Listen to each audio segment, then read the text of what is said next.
This is TLV1.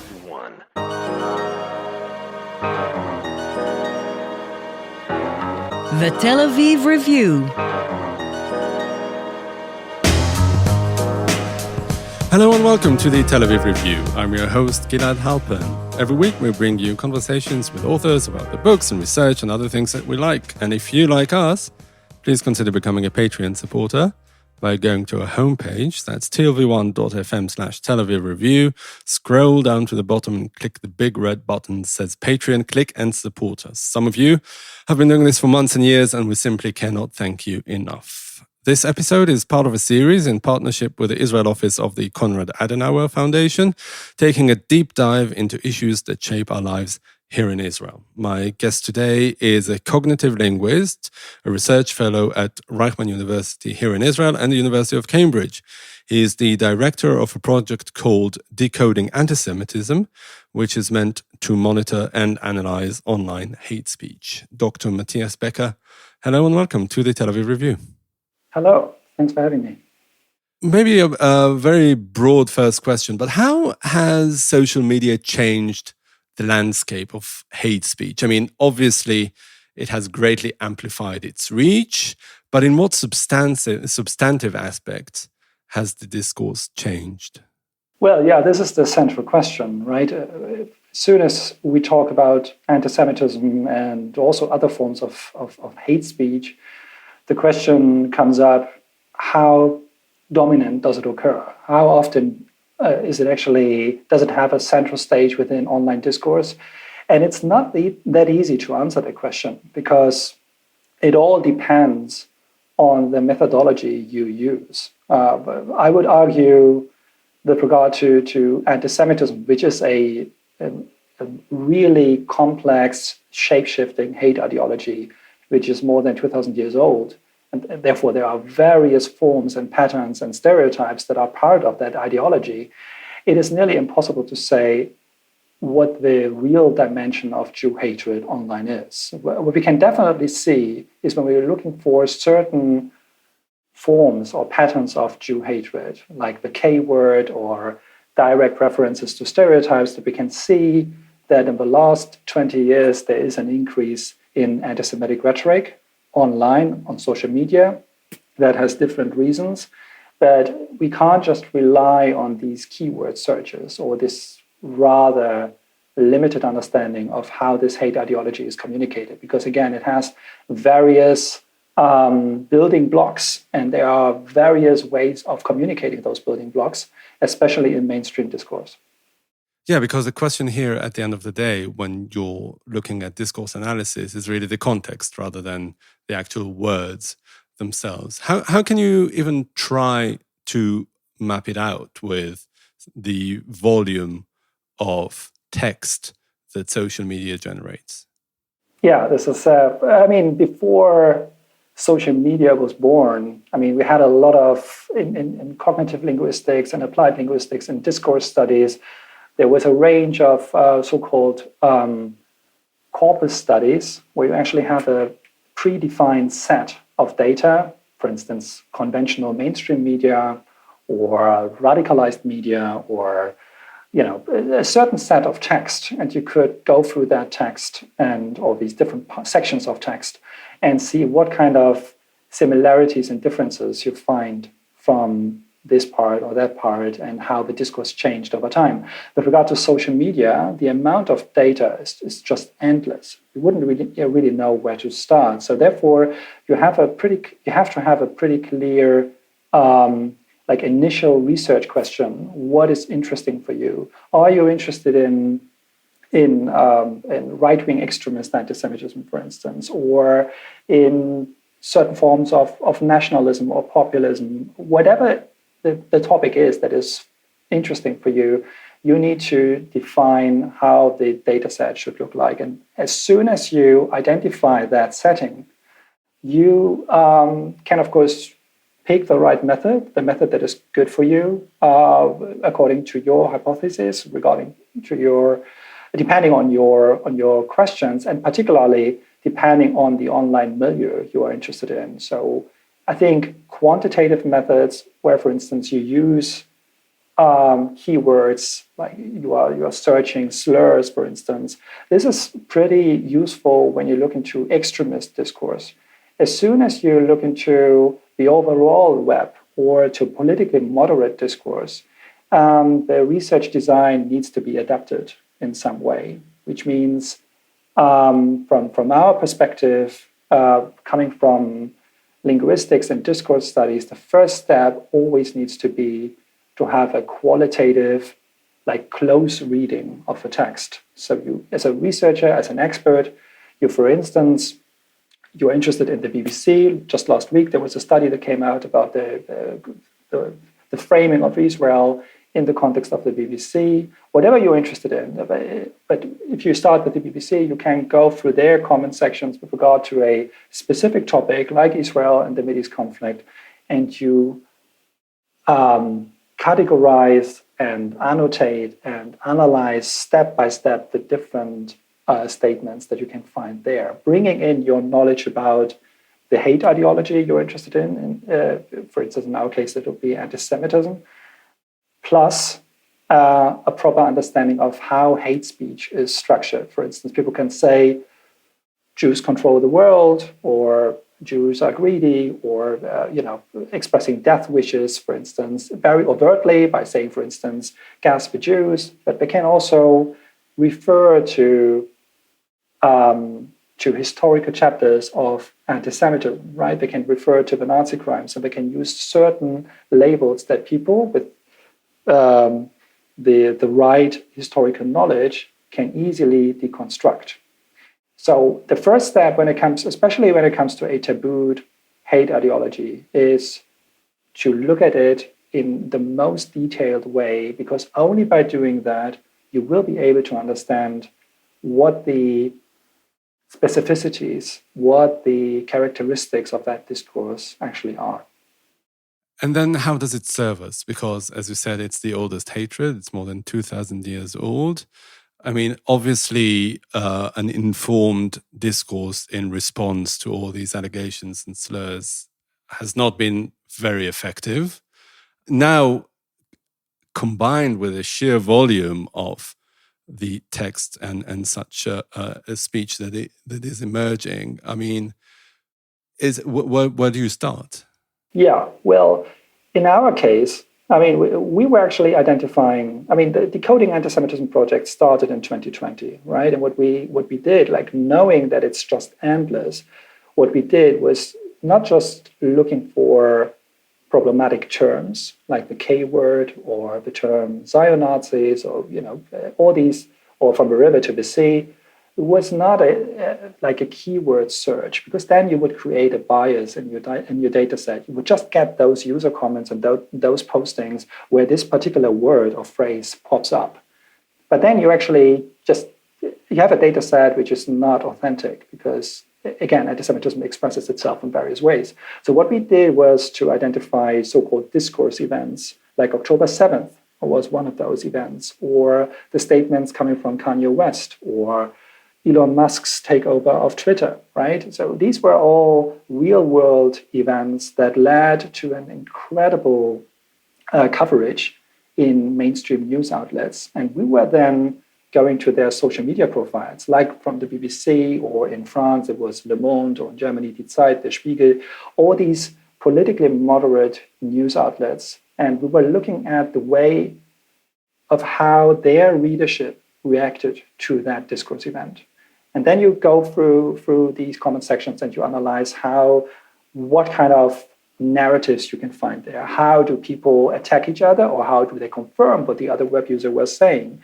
Because again, a comment section, there you have an accumulation of meaning from statement to statement. You have cross-references between the users. And very often, if you just look at the comment itself, you just don't have enough knowledge to say, is this anti-Semitic or not? You need to look at it in the context. And your second question about what's the purpose, right? How does it help us? Well, given the I would even say relevance, another thing about that, in the sense you're talking about comment sections of newspapers, and like in the classic way of perceiving it, newspapers are there to promote fact-based knowledge. So even if in the comment sections of newspapers, so the periphery of newspapers, rather than, I don't know, all sorts of websites that are about conspiracy theories or just, loopy social media accounts that we know nothing about their reliability. Even if there's such a presence of anti-Semitic hate speech in the periphery of mainstream news media, I mean, it's just a very depressing situation, isn't it?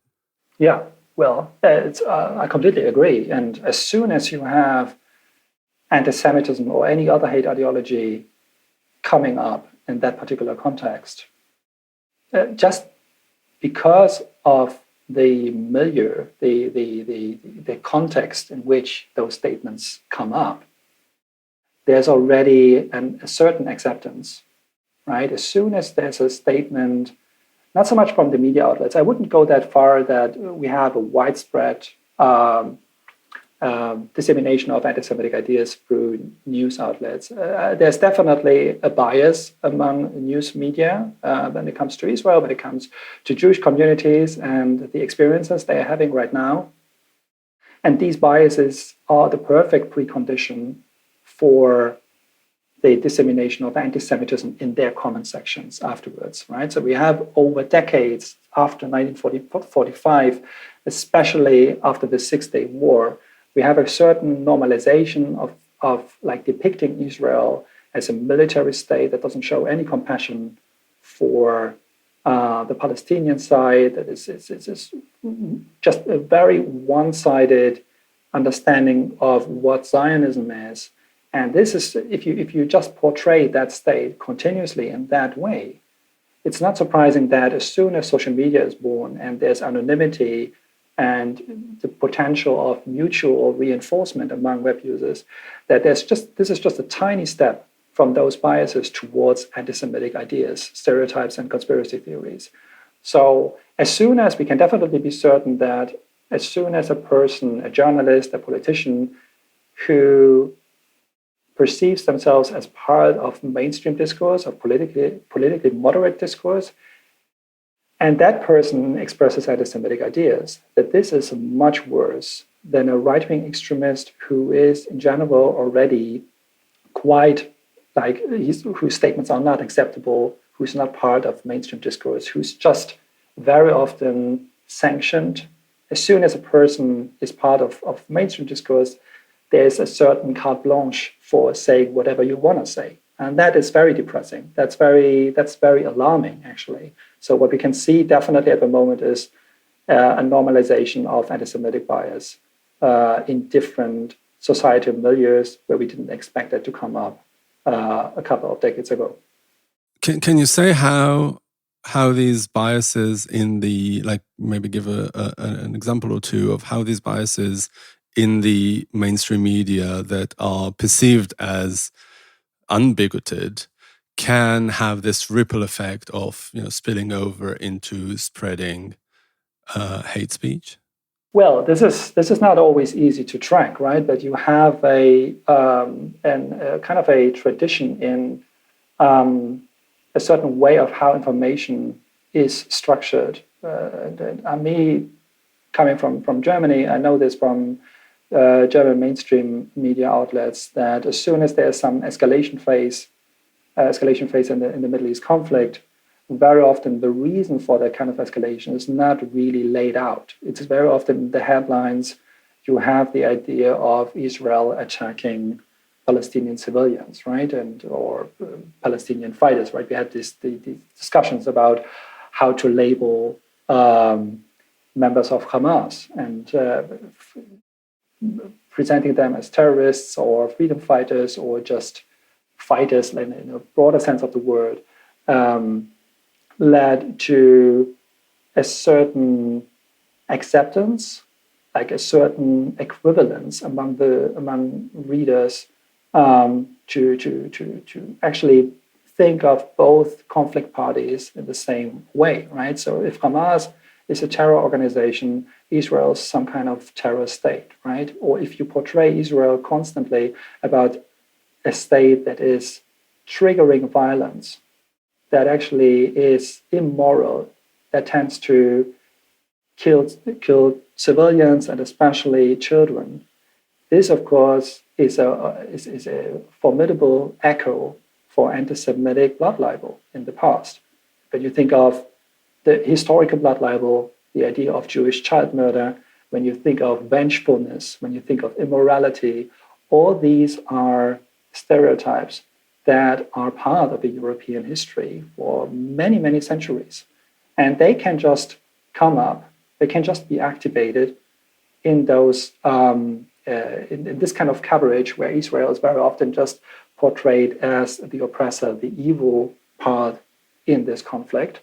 And again, doesn't show any compassion, and even tends to make the same mistakes like the Germans in the past, right? When we talk about the Nazi analogy. And the Nazi analogy, by the way, is nothing that just came up after October 7th. It didn't come up during the Second Intifada or during the Six-Day War. In the German mainstream media, it was already something that came up in 1948, in the year Israel was created, right? So 3 days after World War II, a German media outlet got engaged in equating Nazi atrocities with Israel's battle for survival. Mm-hmm. As you say, Israel is, of course, always, or in many cases, a trigger for the explosion of anti-Semitic hate speech. And as you say, the project has existed for 4 years now. And in your report, you say that the 7th of October was a major, I don't know if you use the word turning point, but it was a not just a diary event, but something that really changed things in a radical manner. Again, not just in matters of the sheer volume, but actually the substance of the discourse itself. Yeah, absolutely. Yeah, so I've been working in the field for roughly 12 years now, right? And the main approach that I have been following was detailed qualitative content analysis, really going through different debates, different texts, and also looking into the relationship between text and imagery, by the way. So the aspect of multimodality is very central when it comes to online discourse. And of course, talking about anti-Semitism and not mentioning Israel and the Mideast conflict would just lead to a pretty limited, imbalanced understanding of anti-Semitism. Of course, the Middle East conflict became one of the major, probably the most powerful trigger for anti-Semitic rhetoric and anti-Semitic incidents all over the world. And what we could see, if we look back to like summer 2014 or May 2021, these were all escalation phases. And what you could see as a response to those escalation phases was an increase in the dissemination of stereotypes and analogies. So again, Israel being the evil of the world, Israel controlling European media, conspiracy theories, the Nazi analogy, all sorts of, let's say, projections onto the Jewish state went through the roof. On October 7th, and we started, right on that day, we started like a big corpus study. For instance, we published the Celebrating Terror study end of October, which was probably the earliest or the first corpus study about social media and anti-Semitism post October 7th. And what we could see there was that these stereotypes and analogies actually went down. The frequency of the idea that Jews are the evil of the world or Israel's the new Nazi state, it went down as when October 7th happened, when the first images were shown on YouTube or Facebook or any other social media platform. And what went up were direct forms of glorification of violence and murder. So something that we would call speech acts. right? Death wishes. Again, the glorification, the celebration. People who saw those images, who understood what had just happened in southern Israel, weren't even trying to justify their hatred for this outgroup by reproducing stereotypes or conspiracy myths. What happened then was just the direct expression of what people actually felt should happen to Jews. It was, statements like, this should happen from now on every day for the next 60 years. There was a lot of overlaps between anti-Semitism and sexism, misogyny, when we think of the female festival goers. There was a lot of Schadenfreude. In a way, in an explicit way we've never seen before. So therefore, we call it a turning point. But do you associate all this with anti-Semitic hate speech? I mean, of course, it's in very bad taste, but I mean, what really is the link between that and anti-Semitism? Well, anti-Semitism, of course, is a hate ideology whose purpose is the eradication of Jewish life, right? So therefore, Jews were perceived over time in the last 2,000 years as the outgroup, as a group that is absolutely different. And not only different, it's also scary and evil and something that we cannot identify ourselves with. So Jews as the external alien, the foreigner, the person or the group of people that cannot be part of the national cultural in-group. But these were concepts, these were stereotypes that were shared by the Christian church, afterwards by different political parties, by journalists, etc., etc. And now it just comes up in a completely different shape because of the existence of the Jewish state. And but the purpose of those statements is actually to say or to express the idea that Jews shouldn't live, that Jews shouldn't be part of our life or of life on this planet. It's just a very deep, profound hatred that got institutionalized in the last century in Germany and all the collaborating countries that were actually saying, following the discourse over centuries. I mean, the Nazis were not really creative, right? They were actually recycling the propaganda that has been shared by different institutions of power over the centuries. And they were just accumulating it and concentrating that and building very powerful forms of propaganda just in order to justify what was then called the final solution, right? So rhetoric and hate speech and propaganda as kind of a way, as a ticket towards institutionalized action that in the end leads to the eradication of the outgroup that got demonized over such a long time.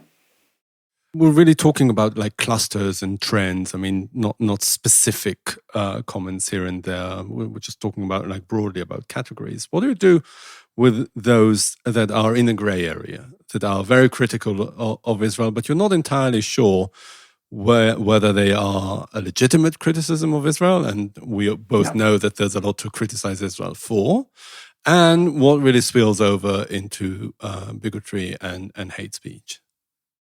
Yeah, very good question. So this is also a good opportunity to mention also an upcoming publication that will be published this autumn, our lexicon. The idea of that open access volume is to answer certain questions that are regularly coming up about the differentiation, the drawing line between anti-Semitism and criticism of Israel. And it just, Israel is just one of many topics or gray areas, let's say, in the context of anti-Semitism, because just think of debates about George Soros, right? There you have a lot of, in my opinion, harsh but justified criticism. There's also a lot of anti-capitalism that comes up And sometimes it's very hard to distinguish between anti-Semitism and anti-capitalism,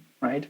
And the same was true with COVID-19, the pandemic, which led to so much anti-elitist statements against the media, against science, against democracies, etc., etc. And very often, those forms of anti-elitism had an anti-Semitic object, but not always. So there are actually at least 3 gray areas in the context of anti-Semitism, and you need to be wary about this, especially if you do social media studies where you don't know much about, let's say, the authors of the statements. People are usually anonymous, and we don't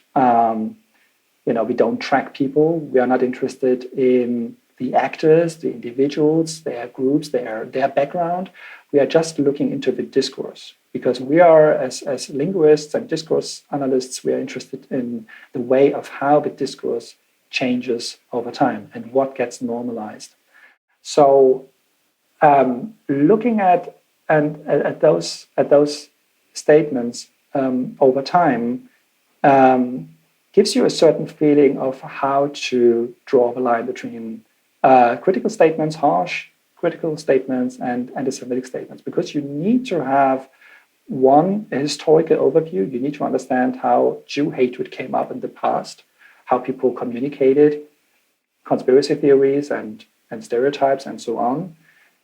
And you need to have a good understanding of how hate speech can come up, right? It's not always a slur or not always emotional words that indicate that someone is hateful towards a group.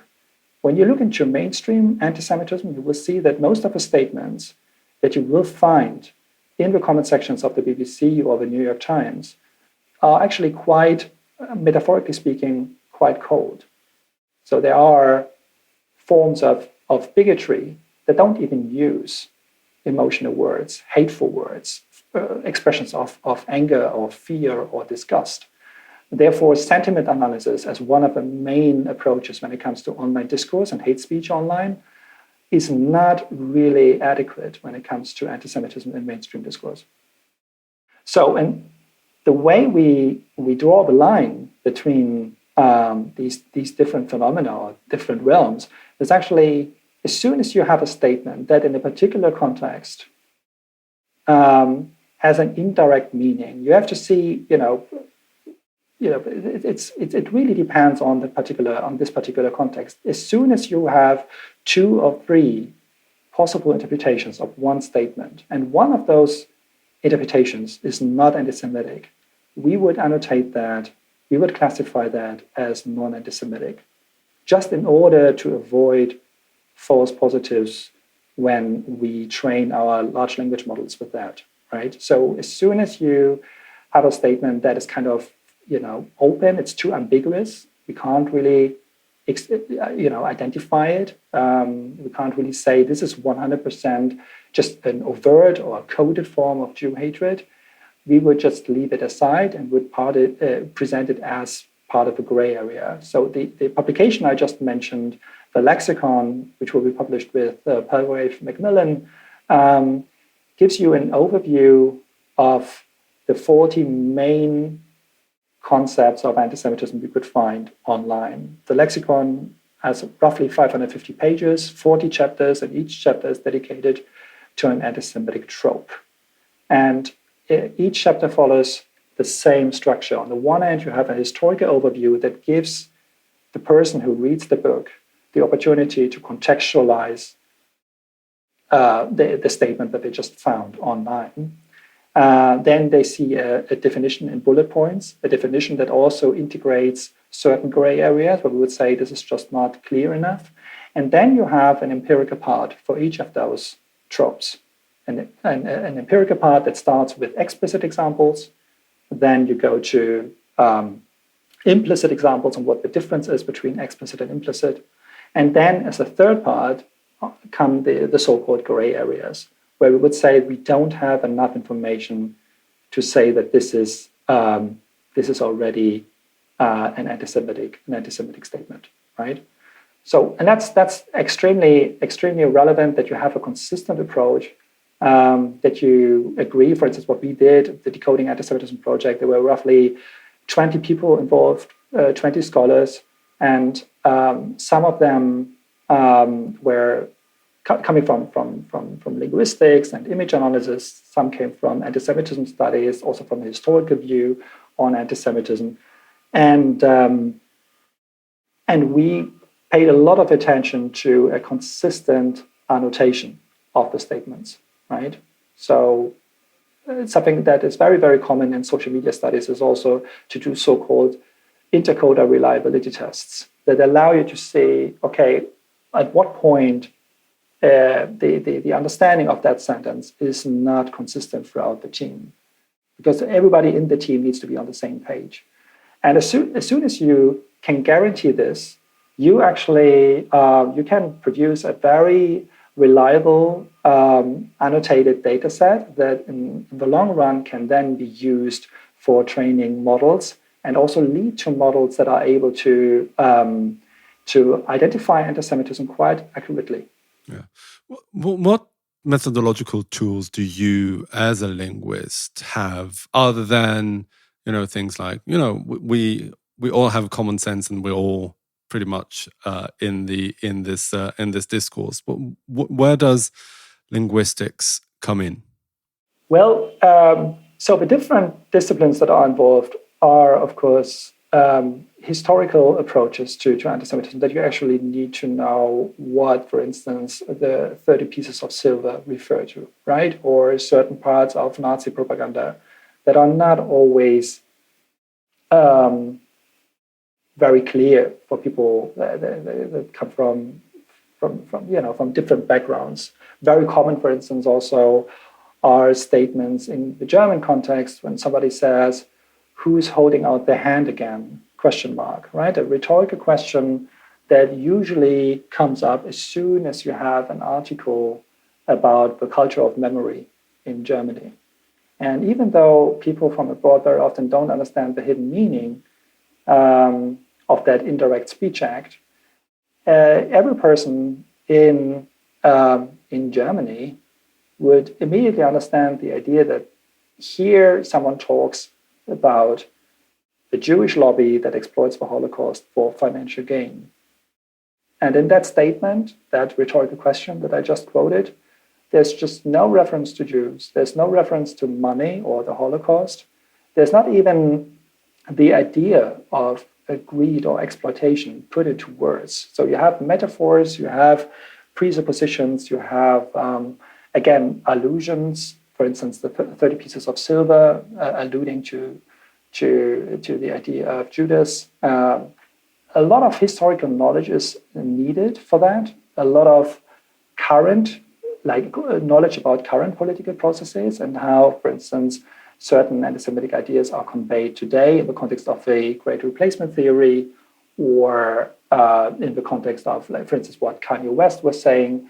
So you need to bring that knowledge, but also common knowledge, a common understanding as a person who lives in the present, who is also a native speaker in your own language community. That's why it was important for the 3 languages we were looking at, German, French, and British English, that we actually had native speakers on board who had a good feeling for what is actually meant by that statement. So literacy is, as you say, is very important. How does AI fit into that? Because literacy is still the currency mainly of people. Does it help? Does it hinder? Oh well, when it comes to AI, it's just we shouldn't expect too much. It's a complete misunderstanding of everything related to social media studies that AI is doing a great job when it comes to anti-Semitism. There are definitely powerful and very impressive initiatives out there, right? If you try to understand and to tackle anti-Semitism. But these models, these classification models, can only be as good as your annotation scheme is, how well your understanding of anti-Semitism and hate speech in general is. So since you were asking about the disciplines, definitely history, political science, discourse analysis, linguistics, image analysis, you need to understand when you annotate, when you classify online content, you need to have a sophisticated classification system that allows you to understand what is happening in that statement. Is it ironic? Is it direct? Is it a joke? How does that meme work? What kind of stereotypes pop up when you look at that meme? And you need to annotate, you need to label that as precisely as possible in order to develop a training data set that gives us the opportunity to actually build powerful AI to track that. So far, we published 6 discourse reports in the last 4 years. And discourse report number 5 and 6 gives you a pretty good understanding of where we stand at the moment. Also, there was another publication that is advertised on our website about anti-Semitism and online communication, where we also present our current results about GPT and Llama and the training of that.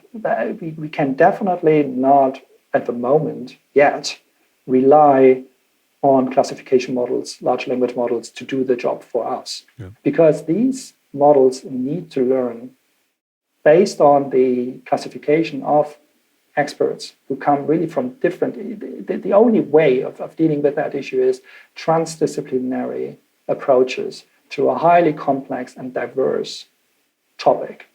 And then as soon as you have enough examples, positive examples of anti-Semitism, for all these different concepts that I mentioned before, then you can feed that into these machines and you can see how they perform with not annotated, with raw data sets, right? And over time, through a feedback loop, you can see how they perform and they get better and better, but we are still far away from the point that these models are able to understand implicit anti-Semitism or this kind of context-sensitive anti-Semitism where you actually have cross-references throughout the comment section. For instance, I gave a couple of examples for implicit forms of anti-Semitism where you need to have world knowledge, historical knowledge in order to understand, okay, this is a reference to child murder or this is a reference to greed or power.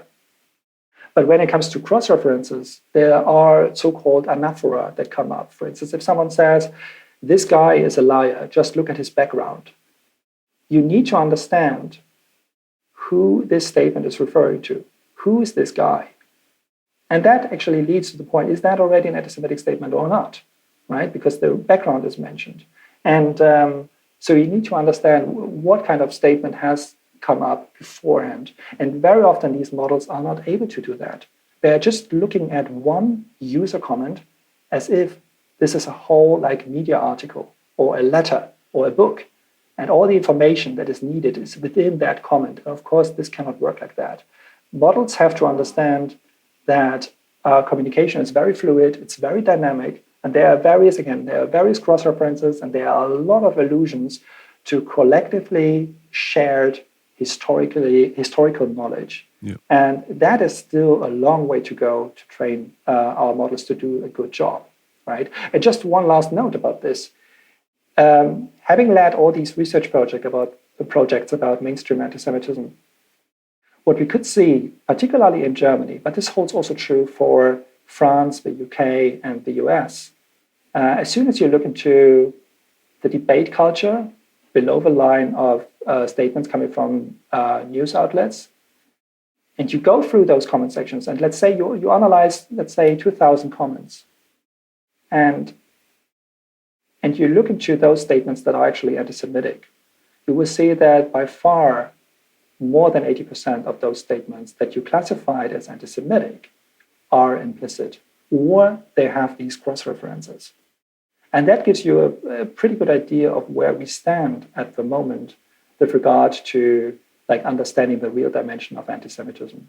We are definitely on that track, but what is missing at the moment are comprehensive research projects, long-term projects that are able to compare different online milieus, different discourse events, right? And to see how in different online communities people express anti-Semitic ideas, and to feed that over a long time into various models that interact.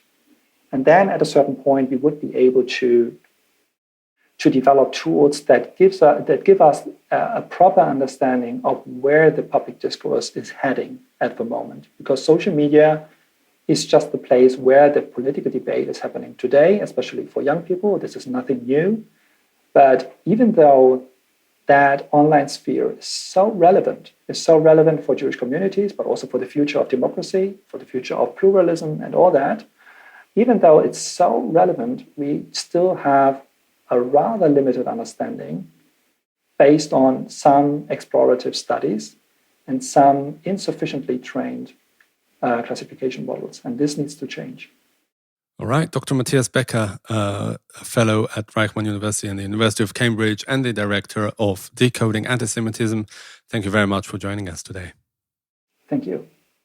And many thanks to Itai Shelem, the manager of TLV1 Studios, and to the Konrad Adenauer Foundation for their generous support. And now we've got a request, because most of you listen to us on the Apple Podcasts app, and would like to ask you to please consider writing us a review. You too can support us by going to our website and subscribing onto our Patreon campaign. Check out our archive. It has probably close or maybe even more than 1,000 interviews by now. Like us on Facebook, follow us on Twitter, and most important, join us again next week for another edition of the Tel Aviv Review. And until then, from us here in Tel Aviv, goodbye.